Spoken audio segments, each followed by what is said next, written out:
రామాయణంలో ఎన్నో కీలకమైన ఘట్టాలున్నాయి కదా. అందులో ఒకటి చాలా ముఖ్యమైనది అయోధ్యకాండ. ధర్మం, కుట్ర, త్యాగం ఈ మూడు విషయాలు చుట్టూ తిరిగే ఈ కథ ఒకే ఒక వాగ్దానం వల్ల ఎలా తలకిందిలాగా మారిపోయిందో ఇప్పుడు చూద్దాం. ఆ సమయంలో అయోధ్య నగరమంతా పండగలా ఉంది.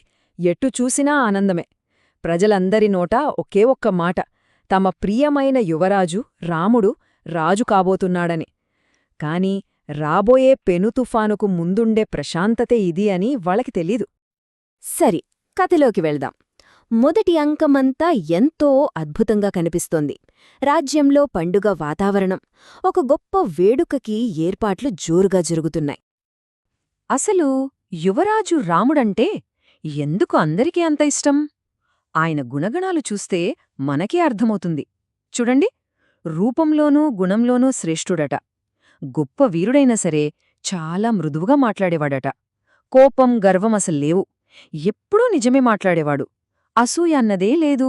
అందుకే దశరథ మహారాజుతో పాటు ప్రజలందరూ ఆయన పాలన కోసం అంతగా ఎదురుచూశారు. ఇక దశరథ మహారాజుకి తన కొడుకు పరిపాలించడం చూడాలన్న ఆతృత ఎక్కువైపోయింది. వెంటనే సభను పిలిచి రాముడి పట్టాభిషేకాన్ని ప్రతిపాదించాడు. ఇంకేముంది, సభలో ఉన్నవాళ్లంతా ఆనందంతో ఉప్పొంగిపోయారు. ఈ వార్త తెలియగానే అయోధ్య అంతటా సంబరాలు మొదలయ్యాయి. అంతా ఇంత హ్యాపీగా సాగిపోతున్న టైంలోనే కథ ఒక్కసారిగా మలుపు తీసుకుంది. అసూయ, కుట్ర వీటివల్ల ఆ ఆనందకరమైన వేడుక కాస్త ఎలా విషాదంగా మారిపోయిందో చూద్దాం. ఒక దాసి, ఆమె పేరు మంథర. ఆమె చెప్పిన మాటలు అచ్చం విషంలా పనిచేశాయి. రాముడు రాజైతే కైకేయికి, ఆమె కొడుకు భరతుడికి అన్యాయం జరిగిపోతుందని, కౌసల్యకు దాసిగా బతకాల్సి వస్తుందని నూరిపోసింది. ఆ మాటలు ఒకప్పుడు రాముడంటే ప్రాణం పెట్టే కైకేయి రాణి మనసులోనే నాటుకుపోయాయి. అసలు కైకేయి ఎంతలా మారిపోయిందో చూడండి. మొదట్లో రాముడి పట్టాభిషేకం వార్త వినగానే పట్టలేనంత సంతోషించింది. వార్త తెచ్చినవాళ్లకి బహుమతి కూడా ఇచ్చింది. అప్పుడు రాముడు, భరతుడు తనకి సమానం. కాని మంథర మాటలు విన్నాక సీన్ మొత్తం రివర్స్. ఆనందం కాస్త భయంగా, అసూయగా మారిపోయింది. ప్రేమ ద్వేషంగా మారింది. సో కైకేయి ఏం చేసిందంటే, ఎప్పుడో దశరథుడు తనకిచ్చిన 2 వరాలను బయటకు తీసింది. వాటినే ఆయుధాలుగా మార్చుకుంది. ఆమె కోరిన ఆ 2 కోరికలు మొత్తం అయోధ్య తలరాతనే మార్చేశాయి. మొదటిది, రాముడి కోసం చేసిన ఏర్పాట్లతో తన కొడుకు భరతుడికి పట్టాభిషేకం చెయ్యాలి. ఇక రెండోది, రాముడు 14 అడవులకు వెళ్ళిపోయి ఒక మునిలా బతకాలి. మరింత క్లిష్ట పరిస్థితిలో రాముడు ఏం చేశాడు? తన ధర్మాన్ని ఎలా కాపాడుకున్నాడు? ఆయన స్పందన చూస్తే మనకి నిజంగా ఆశ్చర్యం వేస్తుంది. ఒక్కసారి ఆలోచిద్దాం. పట్టాభిషేకానికి అంత రెడీ, ఇంకొన్ని గంటల్లో రాజు కాబోతున్నారు. అలాంటి టైంలో నీ రాజ్యం పోయింది, నువ్వు అడవులకు వెళ్ళాలి అని చెప్తే ఎవరికైనా ఎలా ఉంటుంది? నమ్మలేం. కాని రాముడి ముఖంలో ఎలాంటి మార్పు లేదు, చిన్న తేడా కూడా కనిపించలేదు. ఎందుకంటే ఒక స్థితప్రజ్ఞుడికి సంతోషమైనా దుఃఖమైనా రెండూ ఒకటే. వ్యక్తిగత లాభనష్టాల కంటే ధర్మానికి కట్టుబడటమే ఆయనకు ముఖ్యం. ఆయనేమన్నాడో చూడండి, నా తండ్రే నాకు గురువు, ఆయనే పాలకుడు. ఆయన ఆదేశిస్తే విషం తాగమన్నా తాగుతా, సముద్రంలో దూకమన్నా దూకుతా. రాముడు మాట తప్పడు. ఈ ఒక్క మాట చాలు తండ్రి మాట కోసం ఆయన ఎలాంటి త్యాగానికైనా సిద్ధమని చెప్పడానికి.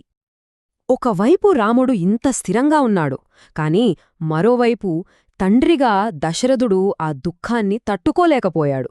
స్పృహ తప్పి పడిపోయాడు, కైకేయిని బతిమాలాడాడు, వేడుకున్నాడు. అయినా ఆమె మనసు అస్సలు కరగలేదు.